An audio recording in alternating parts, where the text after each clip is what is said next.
Hello everyone. सो आज हम देखेंगे फोबिक एंजाइटी डिसऑर्डर।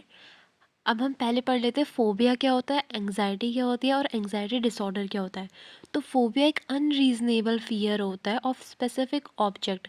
मतलब किसी पर्सन को किसी भी चीज़ से फोबिया हो सकता है, पर उसके बाद कोई रीज़न नहीं होता है कि मुझे क्यों हो रहा है इससे फोबिया। जैसे किसी को वाटर से होता है, किसी को हाइट से होता है, किसी को ओपन स्पेस से होता है, किसी को मैरिज से होता है, किसी को इंसेक्ट से होता है। ठीक है, कोई स्पेसिफिक उनके पास इस चीज़ का रीज़न नहीं होता, बट स्टिल उनके अंदर एक फ़ियर होता है उस चीज़ को लेके। अब हम देखते हैं एंग्जाइटी क्या होती है। तो एंग्जाइटी एक ऐसी स्टेट है ऑफ एप्रीहेंशन और uneasiness arising out of anticipation of danger. जब भी किसी पर्सन को लगता है, वो एंटिसिपेट करता है कि मेरे साथ कुछ ऐसा होने वाला है जिससे मुझे खतरा है, तो उनके अंदर कुछ ऐसी चीज़ें हमें देखने को मिलती है जो कि फिजिकली भी हमें देखने को मिलेगी, मेंटली उनके अंदर भी चलेंगी, जिससे उन्हें अनईजीनेस होगी। ठीक है, इस चीज़ को एंग्जाइटी कहते हैं। अब एंग्जाइटी डिसऑर्डर एक ऐसी एबनॉर्मल स्टेट है जिसमें पर्सन को फिजिकल और मेंटल दोनों सिम्टम्स आते हैं एंग्जाइटी के, जिसकी कॉज ऑर्गेनिक ब्रेन डिजीज़ नहीं है। ऑर्गेनिक ब्रेन डिजीज़ मतलब ब्रेन में कोई डिजीज़ है जिसकी वजह से ऐसा हो रहा है, ऐसा नहीं होता है। ठीक है, फॉर एग्जांपल अल्जाइमर नहीं है पेशेंट को, उसका ब्रेन की एट्रॉफी नहीं हो रखी है, वेंट्रिकल साइज बड़े नहीं हो रखे हैं, नॉर्मल है एकदम ब्रेन, स्टिल उसको ये चीज़ हो रही है। ठीक है, तो ये नॉन ऑर्गेनिक है और कोई भी साइकेट्रिक डिसऑर्डर से लिंक्ड नहीं रहता। जैसे उसको सीजोफ्रेनिया इसलिए उसको एंग्जाइटी हो रही है तो हम एंग्जाइटी डिसऑर्डर में मान लेंगे, नहीं। ना उसको कोई साइकेट्रिक डिसऑर्डर रहता है, ना ऑर्गेनिक ब्रेन डिजीज़ रहती है, स्टिल उसको एंग्जाइटी प्रेजेंट रहती है किसी भी जो भी उसका पर्टिकुलर फियर है उसके आने पे। फोबिक एंग्जाइटी डिसऑर्डर के हमें ICD-10 क्लासिफिकेशन ने 5 क्लासिफिकेशन दिए हैं, जो कि है agoraphobia, social phobia, specific phobias, other phobic anxiety disorders, phobic anxiety disorders, unspecified.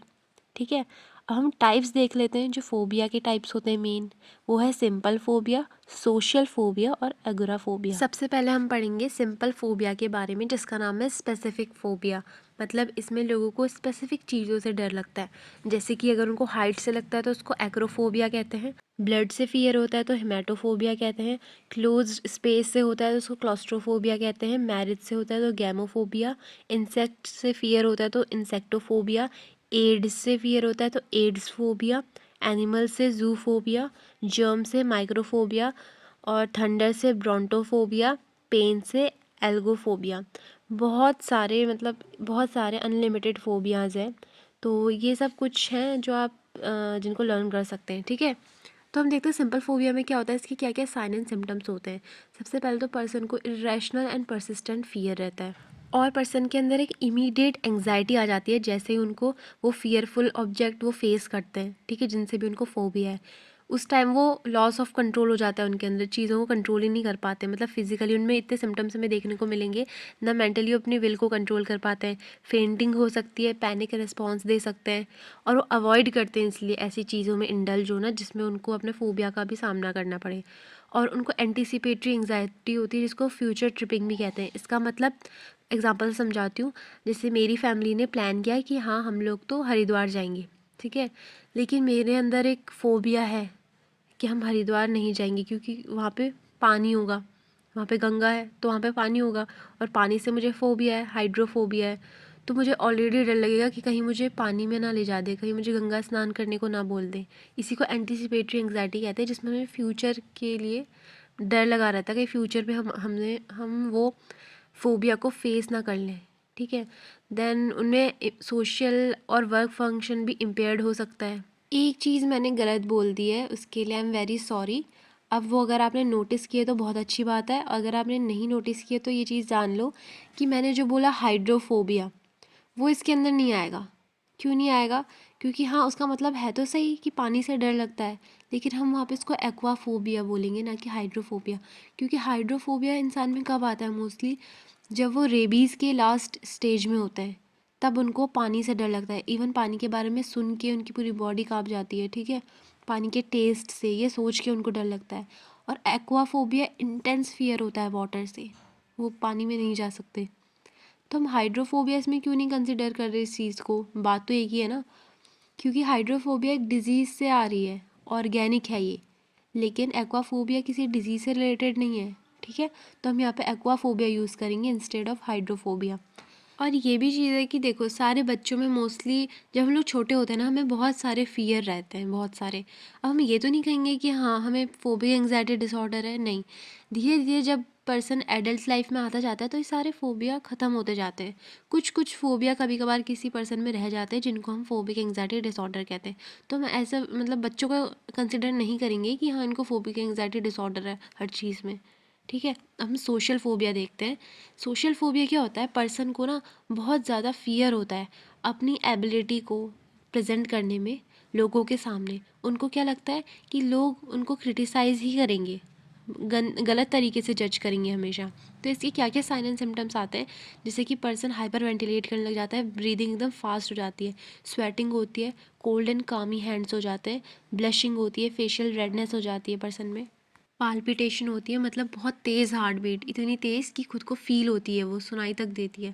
Confusion हो जाता है पर्सन में, कुछ जीआई सिम्टम्स भी देखने को मिलते हैं, ट्रेम्बलिंग रहती है हैंड्स की, वॉइस में भी आपको ऐसा सुनाई देगा जैसे रोने की जैसी आवाज़। यूरिनरी अर्जेंसी होती है, मतलब उनको बार बार फील होगा कि हाँ मुझे यूरिनेट करना है, यूरिनेट करना है। मसल टेंशन रहती है, एंटिसिपेटरी एंग्जाइटी होती है, और उनके अंदर एक ये फियर होता है कि कहीं मैं लोगों के सामने एम्बेरसमेंट मुझे फील ना करनी पड़े। मतलब ऐसा लोग जज नहीं करेंगे उनको, स्टिल उनको एम्बेरसमेंट हो जाएगी यही सोच के कि हाँ लोग उनको नेगेटिवली जज कर रहे हैं और क्रिटिसाइज़ करेंगे, इसीलिए उनको ह्यूमिलेटेड फील होता है। इस वजह से उनको एंग्जाइटी के सिम्टम्स हमें देखने को मिलते हैं। अब हम एगोराफोबिया या फिर एग्रोफोबिया की बात करें तो इसमें क्या होता है, पर्सन को ना अपने जो होम सेटिंग्स हैं या फिर जो फैमिलियर चीज़ें हैं वहीं पे रहना पसंद होता है। जैसे अपने घर में रहना कंफर्टेबल लगता है अपने लोगों के साथ, लेकिन वहीं पे अगर वो घर से बाहर चल जाएगा तो उनको दिक्कत आने लगती है। जैसे कि उनको फियर रहता है कि कहीं अगर मैं बाहर जाऊँगा तो मुझे हेल्प की ज़रूरत पड़ेगी, कोई मेरी हेल्प करने नहीं आएगा। या फिर अगर मुझे पैनिक अटैक भी आते हैं, अगर मुझे पैनिक अटैक और ये मुझे सोसाइटी में आ गए बाहर जाके, तो लोग मेरे बारे में क्या जज करेंगे, कितना एम्बैरेसिंग हो जाएगा। तो ये चीज़ से उन्हें एंग्जाइटी आ जाती है, इसीलिए वो लोग अवॉइड करते हैं पब्लिक प्लेसेस में जाना, मतलब अपने घर से बाहर जाना ही एकदम अवॉइड करते हैं।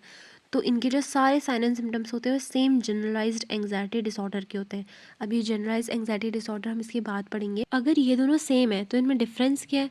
अब जो एग्राफोबिया होता है, ये जब पर्सन अपने घर पे है तब उसे नहीं हो रहा है, जब वो अनफेमिलियर सेटिंग में जा रहा है या फिर बाहर ओपन स्पेसेस में जा रहा है तब उसे हो रहा है। लेकिन जनरलाइज एंग्जाइटी डिसऑर्डर पर्सन को कभी भी हो सकता है, चाहे वो घर पे है तब भी उसको एंग्जाइटी हो सकती है। ठीक है, ज़रूरी नहीं है कि उसको बाहर जाके ही हो।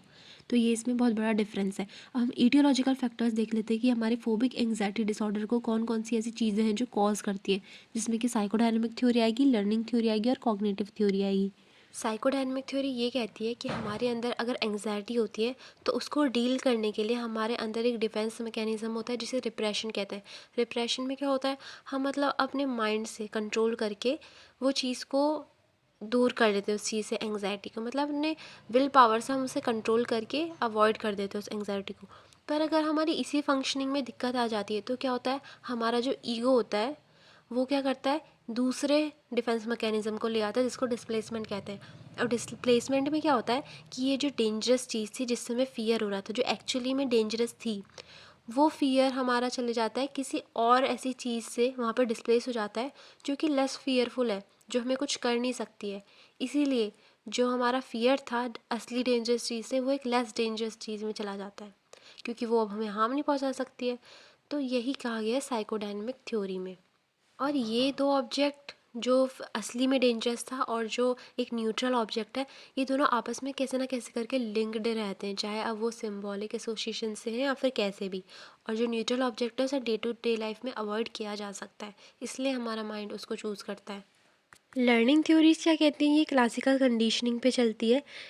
इसका मतलब ये है कि हमारी लाइफ में कभी कोई स्ट्रेसफुल स्टिमुलस आता है, वो क्या करता है, एक अनकंडीशनड रिस्पॉन्स जनरेट करता है, जो कि है यहाँ पे फियर।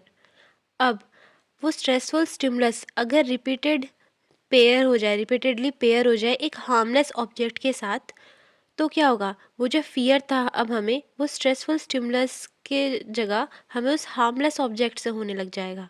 अब हमें उस हार्मलेस ऑब्जेक्ट से हो गया, तो अब हम इसको कहेंगे कंडीशनड रिस्पॉन्स, क्योंकि यहाँ पे कंडीशन आ गई है। अगर जो पर्सन है वो इस हार्मलेस ऑब्जेक्ट को अवॉइड करने की कोशिश करेगा, अवॉइड करने के लिए फियर को अपने अंदर के, तो क्या होगा, ये फीवर जो है वो फोबिया में बदल जाएगा। ये कहती है हमारी लर्निंग थ्योरी। कॉग्निटिव थ्योरी हमारी ये कहती है कि जो लोग, उन जिनकी इरेशनल थिंकिंग होती है या फिर उनकी सोच ही ऐसी होती है कि हाँ मुझे इस चीज़ से डर लगेगा, तो अपने आप उनका जो माइंड है वो एंग्जाइटी रिएक्शन को प्रोड्यूस करने लग जाता है।